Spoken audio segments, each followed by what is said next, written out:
உயிரோடு தமிழோடு இணைந்திருக்கிறீர்கள். ILC தமிழ் உயிரோடு தமிழில் அன்பர்களே, அரசியல் களம். இன்றைய அரசியல் கள நிகழ்ச்சியில் தாயகத்திலிருந்து தாயக உடவியலாளர் இராமேந்திரன் இணைகிறார். வணக்கம் இராமேந்திரன். வணக்கம் தரான அன்பர்களுக்கும் நேர வணக்கம். உங்களுக்கும் வணக்கத்தை தெரிவித்துக் கொண்டு இன்றைய அரசியல் கள நிகழ்ச்சியில் நாங்கள் தெற்கிலங்கையில் நடைபெற்ற சம்பவத்தை பார்ப்போம். இப்பொழுது அங்கே தெற்கிலங்கையில் அதிகமாக பேசுபொருளாக இருப்பது இசாரா செவந்தி அவர்களுடைய கைது. நேபாளத்தில் அங்கே சென்று அவரை தொடர்ந்து ஏதோ ஒரு விதத்தில் மோப்பம் பார்த்து கைது செய்து கொண்டு வந்திருக்கிறார்கள். இந்த இசாரா செவந்தியினுடைய இந்த கைது தொடர்பாக என்ன நிலைமை என்றதையும் எங்களுடைய உறவுகளுக்கு கூறுவீர்களா? முதலில் உண்மையான ஏற்கனவே நாங்கள் கடந்த பிப்ரவரி மாதம் இந்த சம்பவம் இடம்பெற்ற அந்த நீதிமன்ற வளாகத்திலே வைத்து ஒரு பாதாள உலக குழுவைச் சேர்ந்த ஒரு பிரதான நபர் ஒருவர் அங்கே படுகொலை செய்யப்பட்டதார். நீதிமன்றத்துக்கு உள்ளாகவே அந்த நீதிமன்ற விசாரணைகள் இடம்பெற்று கொண்டிருக்கின்ற போதே அந்த குற்றவாளி கூண்டில் வைத்து அவர் சுட்டு படுகொலை செய்யப்பட்டிருந்தார். நான் கடந்த பிப்ரவரி மாதம் அந்த சம்பவம் இடம்பெற்றது. அப்போது கூட நாங்கள் அந்த விடயங்களை எங்களுடைய உறவுகளோ பகிர்ந்திருந்தோம்.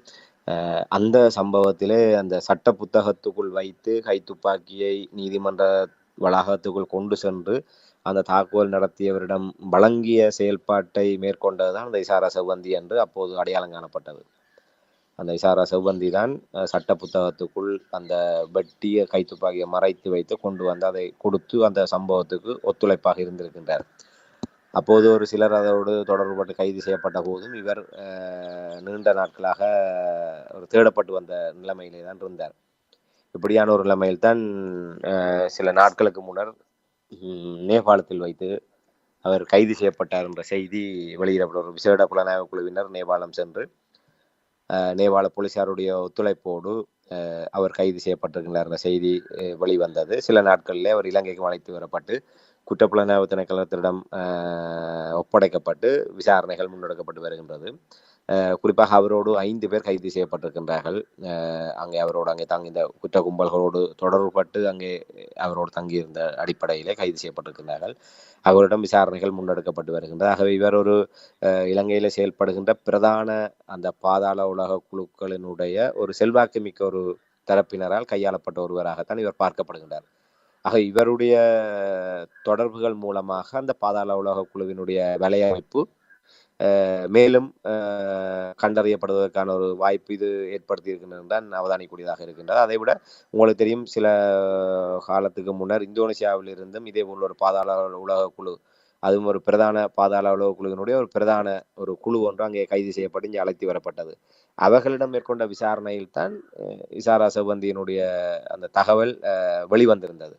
அந்த குழு தான் 2 குழுக்களுக்கு இடையிலான மோதலில் தான் கடந்த பிப்ரவரி மாதம் ஒரு பாதாள உலக குழுவினுடைய தலைவர் அங்கே படுகொலை செய்யப்பட்டார் நீதிமன்றத்திலே வைத்து. அதை நிகழ்த்திய குழுதான் இந்தோனேசியாவில் வைத்து கைது செய்யப்பட்டது. அவர்களும் இவ்வாறு தான் அங்கே கைது செய்யப்பட்டு அழைத்து வரப்பட்டார்கள். ஆகவே அவர்களால் கையாளப்பட்ட ஒருவர் தான் இசாரா செவ்வந்தி. ஆகவே அந்த இசாரா செவ்வந்தி அவர் இங்கே எவ்வாறு தப்பி சென்றார், அவருக்கு யார் யார் உதவி செய்தது, அவருடைய தொடர்புகள் எவ்வாறு என்கின்ற விடயம் எல்லாம் இப்போ அவருடைய வாக்குமூலத்தின் அடிப்படையிலே இந்த விடயங்கள் எல்லாம் கண்டறியப்படுவதற்கான விசாரணைகள் முன்னெடுக்கப்பட்டு வருகின்றது. அது மாத்திரமல்ல, அரசியல் ரீதியாக இருக்கின்ற செல்வாக்குகள், அந்த விடயங்களும் இதன் மூலமாக ஒரு வட்ட வெளிச்சத்துக்கு வரக்கூடிய ஒரு நிலைமை எதிர்பார்க்கப்படுகின்றது. மிக அவர்கள் 72 முதற்கட்டமாக 72 மணி நேர 3 நாட்கள் விளக்கமறியல் காவலில் வைத்து அவர் விசாரணை செய்வதற்கு நீதிமன்றத்திடம் அனுமதி பெற்றிருக்கின்றார்கள்.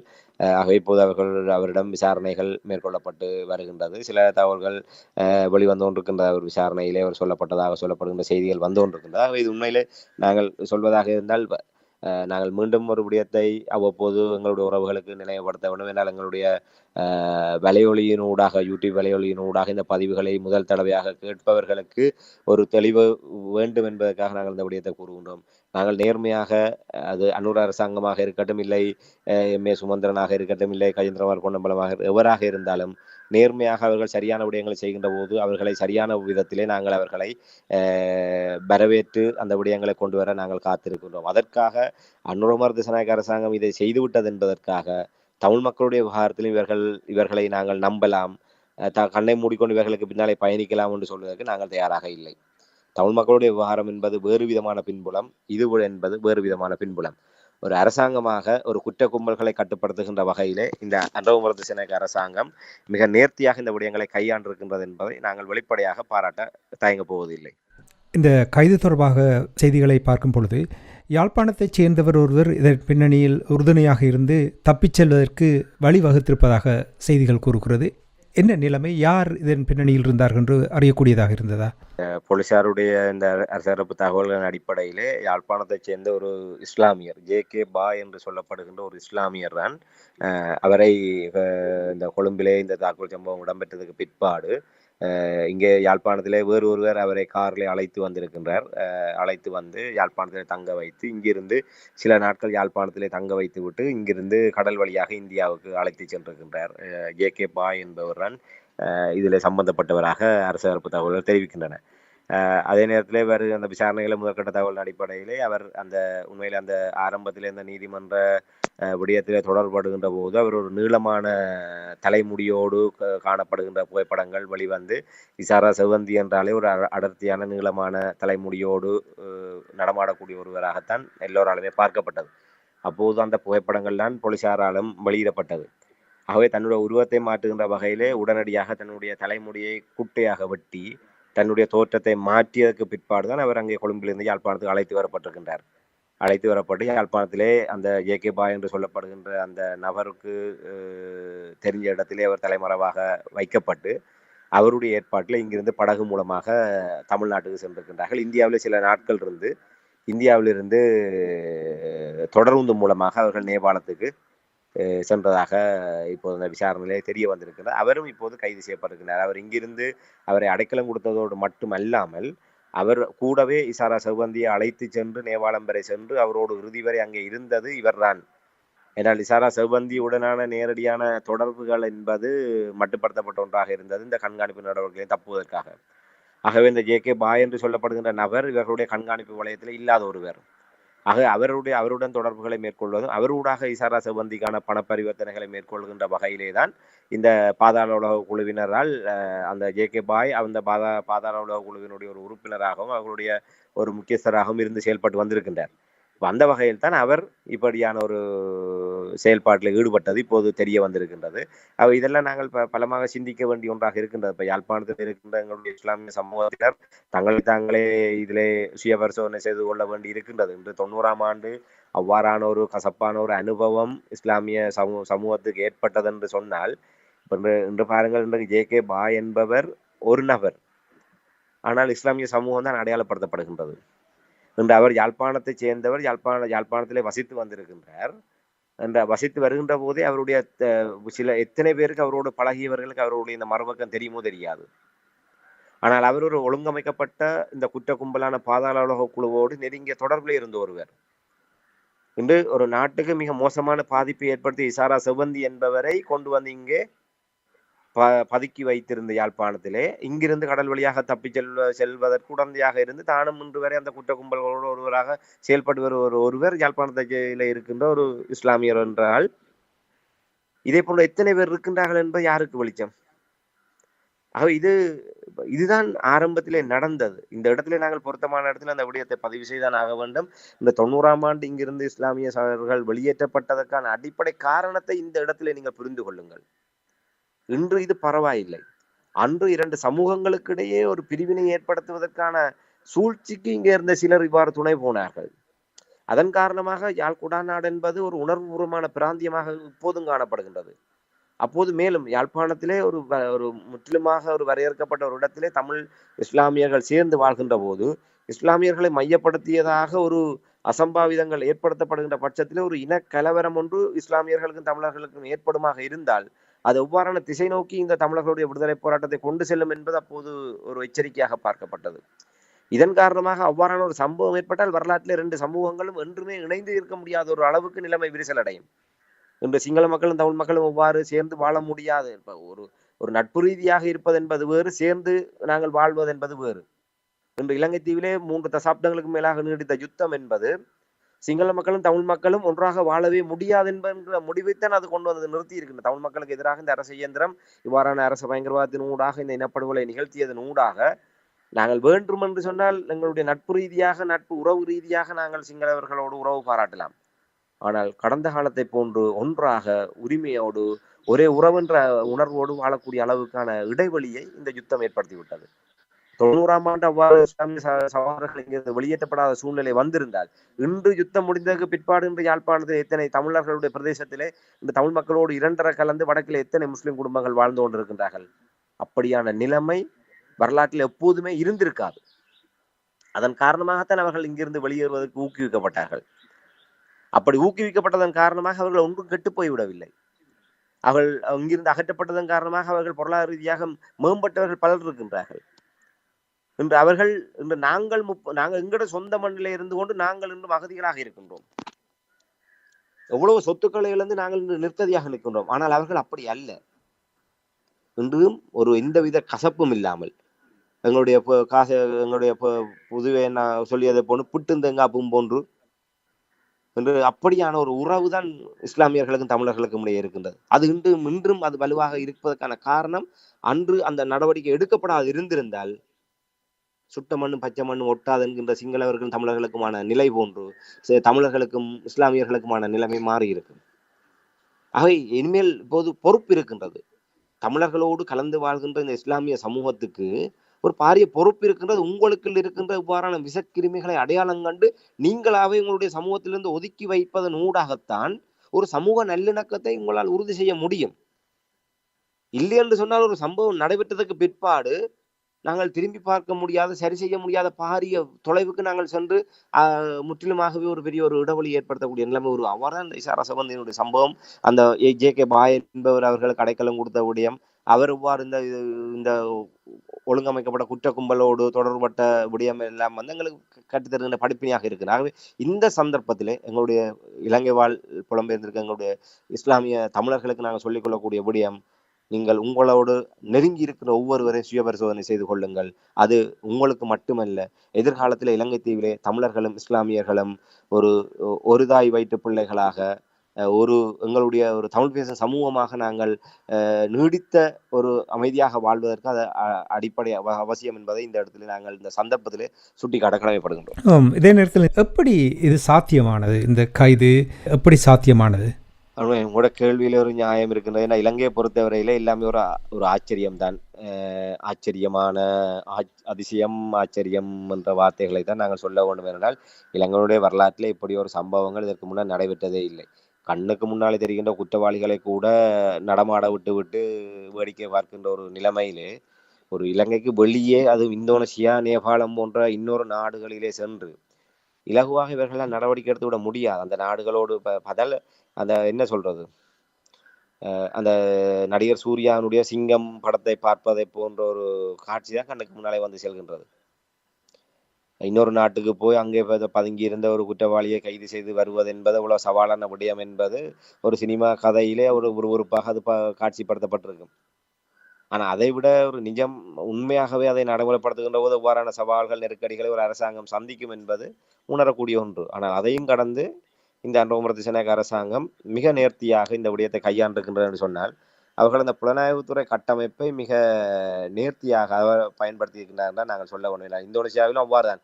சம்பவம் நடைபெற்றதுக்கு பிற்பாடுதான் தெரியும், எவருக்குமே தெரியாது இப்படியான ஒரு விஷயம் நடைபெறப் போகின்றது என்பதை ஒரு ஊகத்தின் அடிப்படையில் கூட அவராலுமே ஊகிக்க முடியாத அளவுக்கு அவர்கள் கைது நடவடிக்கை நடைபெற்றதுக்கு பிற்பாடுதான் முழு உலகத்துக்குமே அது செய்தியாக தெரிகின்ற போதுதான் இங்கே இருப்பவர்களுக்கும் தெரிகின்ற அளவுக்கு தான் அது கையாளப்பட்டிருக்கின்றனால் அந்த விடயத்திலே மிக நேர்த்தியாக இவர்கள் செயல்பட்டிருக்கின்றார்கள். இந்த இசாரா செவந்தியினுடைய கைது விடயத்தில் கூட ஒரு உண்மையிலே ஒரு அதிசயிக்கத்தக்கதாக அந்த விடயத்தை கூறுகின்றார்கள். தமிழர்களை பொறுத்தவரையில் இதெல்லாம் ஒரு அதிசயிக்கத்தக்க விடயம் அல்லத்தான். ஆனால் இலங்கை தெற்கிலங்கை ஆட்சியாளர்கள் அவர்கள் என்று பார்க்கின்ற போது உண்மையிலே இது ஒரு மகா அதிசயம் என்றுதான் சொல்ல வேண்டும். உண்மையில இந்த விடயத்துக்கு பொறுப்பாக ஒரு காவல்துறையைச் சேர்ந்த ஒரு மூத்த அதிகாரி ஒருவர் நியமிக்கப்பட்டிருக்கின்றார். அவர் நேபாளத்துக்கு செல்ல வேண்டிய ஒரு சூழ்நிலை. உண்மையில நாங்கள் கூறியதை போன்ற அந்த திரைப்படம் சிங்கம் திரைப்படத்தை உதாரணமாகத்தான் நாங்கள் சொல்ல முடியும். உண்மையிலே அந்த அவரை ஒரு ரகசிய நடவடிக்கைக்கு அனுப்புகின்ற போது அந்த போலீஸில் இருந்து அவர் ஒரு விடுமுறையில் இருப்பதாகவோ இல்லை அவரை ஒரு ஒழுங்கு நடவடிக்கை மூலமாக அவரை பதவி குறைப்பு செய்து அவரை அங்கிருந்து தற்காலிகமாக இடைநீக்கம் செய்யப்பட்டதாக ஒரு தோற்றப்பாடு ஏற்படுத்திவிட்டு அந்த ரகசிய நடவடிக்கைகளை பயன்படுத்தியதை போன்று இங்கே அந்த போலீஸ் உயர் அதிகாரியும் பணியில இருந்தார் என்று சொன்னால் அவருடைய நடமாட்டங்கள் என்பது சக போலீசார் ஊடாக அந்த விடயங்கள் எப்படியோ வெளியே வரும். ஏற்கனவே போலீசாருக்குள்ளும் இந்த குற்ற கும்பலோடு தொடர்பட்டவருடைய செல்வாக்கு என்பது மிக ஆழமாக வேரூன்றி இருக்கின்றது. அது எப்படியோ இந்த விடயம் கசிந்து விடும் என்ற காரணத்தினால் அவர் ஒரு வைரஸ் காய்ச்சலினால் பாதிக்கப்பட்டதாக அவர் காட்டிக்கொண்டு அவர் மருத்துவமனையிலே போய் சிகிச்சை பெறுவதாகவும் இதன் காரணமாக அவர் தற்காலிகமாக பணியில் இருந்து அவர் ஓய்வு நிலையில் இருப்பதாக அந்த காவல்துறை வட்டாரங்களிலே ஒரு ஒரு நிலை திட்டமிட்டு அது உருவாக்கப்படுகின்றது. அப்ப எல்லோருடைய பார்வையிலும் அந்த அதிகாரி வைரஸ் காய்ச்சலினால் பாதிக்கப்பட்டிருக்கின்றார். நான் கொரோனா காலம் மட்டும் அவருக்கு கொரோனான்னு சொல்லி அவரை தனிமைப்படுத்தி இருப்பாங்க. அப்போ ஒரு தரம் தேடி இருக்க மாட்டாங்க. அவர் தனிமைப்படுத்தல இருக்க 14 நாளுக்கு பிறகுதான் அவர் வழியில வருவார் என்ற வகையில் இருந்திருக்கும். இப்போ வைரஸ் காய்ச்சல் என்ற அடிப்படையில் வந்து அவரை தனிமைப்படுத்தி அந்த விஷயத்தை வந்து அப்படியே ஒரு கவனிப்பற்ற நிலைமையில செய்து போட்டு தான் அவர் தலைமையிலான குழுவினர் வந்து இங்கேருந்து நேபாளத்துக்கு போய் நான் 2-3 நாட்கள் நேபாளத்தில் தங்கி இருந்து நேபாள போலீசினோட உதவியோட அவர்கள் அங்கே தங்கி இருக்கிறத முதல்ல ரகசிய நடவடிக்கைகள் மூலமாக உறுதி செய்து அதற்கு பின்னர் நேபாள போலீசாருடைய உதவியோட வந்து அவர்கள் அங்கே போய் கைது செய்திருக்கின்றார்கள்.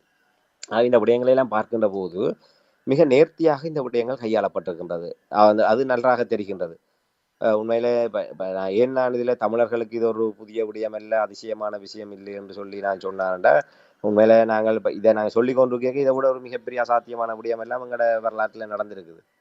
இன்றைக்கு அனுராதபுரம் தாக்குதல் சம்பவம் உங்களுக்கு தெரியும், அந்த வெள்ளாளன் பட நடவடிக்கை. இன்றைக்கு விடுதலை புலிகள் அமைப்பில் இருக்கிற ஒரு முக்கிய தளபதிகளுக்கு கூட தெரியாமல் மிக ரகசியமாக அந்த விடயம் எவ்வாறு திட்டமிடப்பட்டது, அந்த நள்ளிரவு வரை அந்த இதை எப்படியான ஒரு சங்கீத வார்த்தைகளின் ஊடாக அந்த விடயங்கள் எல்லாம் கையாளப்பட்டு என்னால் அது யாரையுமே நம்பாமல் என்று இல்லை.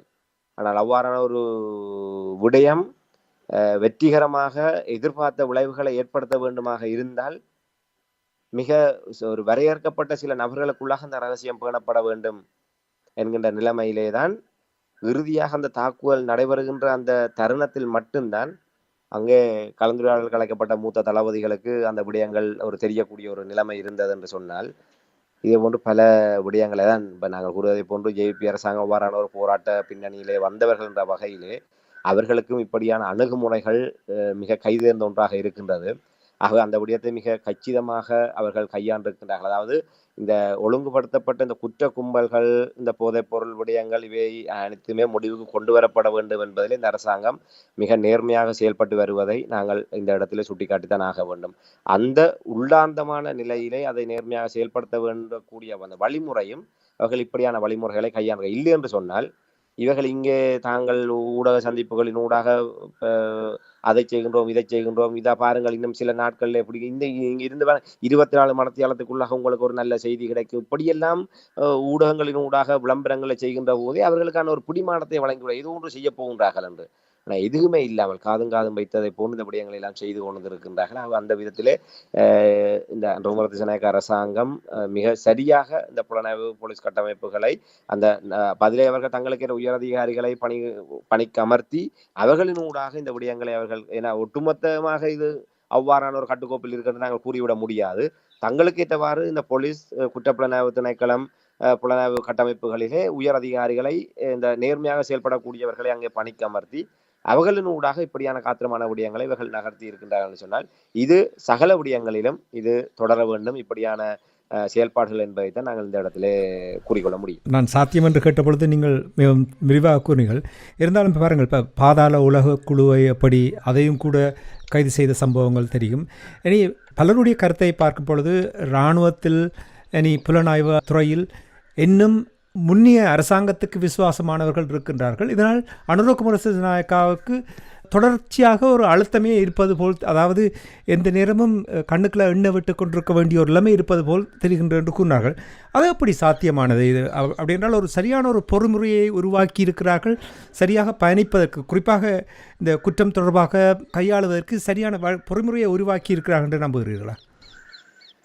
நான் அந்த இடத்திலே அந்த கருத்து உடன்படுவதிலே ஒரு மாறுபட்ட கருத்து இருக்குது. என்றால் இப்போ நான் ஆரம்பத்தில் குறிப்பிட்டதை போன்று இவர்கள் ஒரு ஒரு எந்தெந்த இடத்திலே இப்போ இந்த விடயங்களை செய்ய வேண்டுமோ அதற்கு பொறுப்பாக இருப்பவர்களை நேர்மையானவர்களாகவும் இந்த அரசாங்கம் என்ன நினைக்கின்றதோ அதை செயல்படுத்தக்கூடிய வழக்கமான அந்த அரசியல் தலையீடுகள் அற்ற ஒரு நிலைமையிலே குற்ற கும்பல்களுடைய பின்னணிகள் செல்வாக்கு செலுத்தாத வகையிலே மிக நேர்த்தியாக இந்த விடயங்களை கையாளக்கூடிய ஒவ்வொரு துறைகளிலே பொறுப்பு நிலைமையிலே அவர்களை கொண்டு வந்து அவர்களின் ஊடாக இந்த விடயங்கள் சாத்தியப்படுத்தப்பட்டிருக்கின்றது. இது தொடர்ந்து அந்த துறைகளிலே மேலும் ஒரு ஆழமான வேலை திட்டங்கள் இப்போதே இந்த அன்ரோமர் சென்னக அரசாங்கம் போலீஸ் துறையிலே பாரிய களையெடுப்புகளை செய்து வருகின்றது. போலீசார் சகல சாதாரண ஒரு போலீஸ் நிலையத்தில் கூட ஒரு பீதியில இருக்கின்றார்கள். தங்களுக்கு எப்போது கயிறு இறுகப் போகின்றது என்கின்ற அளவுக்கு என்றால் அவர்கள் என்ன போலீசாருக்கு தெரியும், ஒவ்வொருவருடைய மனச்சாட்சியை தெரியும், அவர்கள் எவ்வாறான நேர்மையாக செயல்படுகின்றார்கள் என்று. நேர்மையாக செயல்படுபவர்களுக்கு பிரச்சனை இல்லை. அதுக்கு மாறாக செயல்படுபவர்கள் பீதியில் இருக்கின்றார்கள். இந்த அரசாங்கம் எப்போது எங்களை பிடிக்க போகின்றது, நாங்கள் எப்போது சிக்க போகின்றோம், எப்போது தாங்கள் தண்ணீரில் காட்டுக்கு மாற்றப்பட போகின்றோம் என்ற பீதியில் ஒரு இருக்கின்ற அளவுக்கு போலீஸ் துறையிலும் களையெடுப்புகள் ஆரம்பித்திருக்கின்றது. ஆகவே அவர்கள் இன்னும் செய்ய வேண்டிய வேலை நிறைய இருக்கின்றது. இந்த இப்படியான ஒரு சில விடயத்தின் ஊடாக ஒட்டுமொத்தமாக இவர்கள் கட்டுப்பாடுகள் கொண்டு வந்து விட்டார்கள் என்று நாங்கள் கருதிவிட முடியாது. முதல்ல ஒட்டுமொத்தமாக கொண்டு இப்படியான ஒரு நம்பகத்தன்மையான செயல்பாடுகள் அந்த துறை ரீதியாக ஒரு அந்த ஏனுதானோடு இருப்பவர்களையும் ஒத்துழைக்கக்கூடிய ஒரு நிலைமைக்கு வரும். ஆகவே இவர்கள் ஒரு 10 பேரை தெரிவு செய்தால் இப்படியான செயல்பாடுகள் மூலமாக அது ஒரு 100 பேராக மாறக்கூடிய நிலைமை இருக்கின்றது அந்த துறைக்குள்ளே நேர்மையாக செயல்படுவது. ஏன்னால் காலாகாலமாக லஞ்சம், ஊழல், முறைகேடு, அரசியல் செல்வாக்கு, இந்த பாதாள உலக சமூக விரோதிகளுடைய தொடர்புகள் இதன் காரணமாக நேர்மையாக செயல்பட வேண்டும் என்ற நிலைப்பாடோடு இருந்து மனம் வெறுத்து ஒதுங்கி இருந்தவர்கள் எல்லாம் இப்போதுதான் சரியான ஒரு பொறிமுறைக்குள்ளாக இந்த சிஸ்டம் இயங்க தொடங்கி இருக்கின்றது. ஆகவே நாங்களும் அவர்களோடு சேர்ந்து பக்கபலமாக இருப்போம் என்று அப்படியாக தங்களை மௌனித்திருந்தவர்கள் வெளிப்பட்டு இந்த அணியோடு சேரக்கூடிய சூழல் முதல் கட்டமாக உருவாகும். அவர்கள் பெரும்பான்மையாக வருகின்ற போது மற்றவர்கள் தாங்களாகவே தங்களுடைய தொடர்புகளை தங்களுடைய வாள்களை சுருட்டி கொண்டு இருக்க வேண்டும். இல்லை என்றால் அவர்கள் அங்கிருந்து வெளியேற்றப்படுவார்கள். ஆகவே ஒரு நீண்டகால பொறிமுறையிலே முன்னெடுக்கப்படக்கூடிய விடயம். அப்போதுதான் இது நாங்கள் ஒரு முழுமையாக இராணுவமாக இருக்கட்டும், போலீஸாக இருக்கட்டும், இல்லை குற்றப்புலனாய்வு திணைக்களமாக இருக்கட்டும், இந்த அரசாங்கத்தினுடைய அந்த பாதுகாப்பு விவகாரங்களை தொடர்பட்ட அந்த தரப்புகள் முழுமையாக ஒரே புள்ளியிலே கொண்டு வர நீண்ட காலம் எடுக்கும். அதுக்கு இவர்கள் என்னால் ஒரு விடயத்தை நேர்மையாக அர்ப்பணித்து செயல்படுகின்ற போது அது அந்த இலக்கை வெகுவாக அண்மிப்பதற்கு கை கொடுக்கும். நான் கூறியதை போன்ற அந்த மௌனித்திருந்தவர்கள் எல்லாம் வெளிப்படையாக வந்து இணைந்து செயல்படுகின்ற போது அது ஒரு பெரிய பலமான சக்தியாக மாறும். அந்த பலமான சக்தியாக உருவெடுக்கின்ற போது மற்றவர்கள் எல்லாம் உதிரிகளாக போய் ஒன்று வெளியேறுவார்கள், இல்லை இதோடு சேர்ந்து செயல்பட வேண்டிய நிலைமைக்கு தள்ளப்படுவார்கள். ஆக அது ஒரு காலம் எடுக்கும். ஆனால் இந்த விடயங்களை வைத்துக்கொண்டு முற்றாக மாறிவிட்டது என்று நாங்கள் கருதிவிட முடியாது. நன்றி ராமேஸ்வரன். நாங்கள் நிகழ்ச்சியை கொண்டு வர முன்னதாக மிகவும் சுருக்கமாக இன்னொரு நிகழ்ச்சியில் நாங்கள் உரையாடும் பொழுது நான் கேட்டிருந்தேன், அனுரகுமார் திசாநாயக்கனுடைய அரசாங்கத்தினுடைய செயல்பாடுகள் தொடர்பாக எவ்வாறு கையாளுகிறார்கள், தமிழர் தரப்புடைய நிலைமைகளை எவ்வாறு கையாளுகிறார் என்ற விடயங்களை நீங்கள் கூறும் பொழுது உங்களுடைய கருத்து ஓரளவுக்கு எதிர்மறையாக இருந்ததைத்தான் நான் உணர்ந்தேன். அதைத்தான் பாரு. ஆனால் எப்படி இங்கே ஒரு சிக்கலான நேரத்தில் இவ்வாறு கையாளப்படும் பொழுது தமிழருடைய விவகாரங்களையும் கையாண்டு ஒரு சரியான ஒரு அரசியல் தீர்வு கொண்டு வர மாட்டார் என்று ஏன் நாங்கள் அப்படி எதிர்மறையாக பார்க்க வேண்டும்? அப்படி கையாளுவதற்கான வாய்ப்புகளும் இருக்கலாம் இல்லையா? நாங்கள் மிக தெளிவாகவே நேற்றைய தினம் உரையாடி இருந்தோம். ஒன்றும் இடையிலே அதைத்தான் குறிப்பிட்டிருந்தோம். இவர்கள் இந்த விடயங்களை எல்லாம் செய்து கொண்டு செல்கின்றார்கள் என்பது நாங்கள் வெளிப்படையாக வரவேற்கக்கூடிய ஒன்று. ஆனால் தமிழ் மக்களுடைய விவகாரங்கள் என்பது இந்த அரசாங்கத்தினுடைய உண்மையான அவர்களுடைய மனச்சாட்சியை தொட்டு செல்லக்கூடிய ஒரு விடயம்.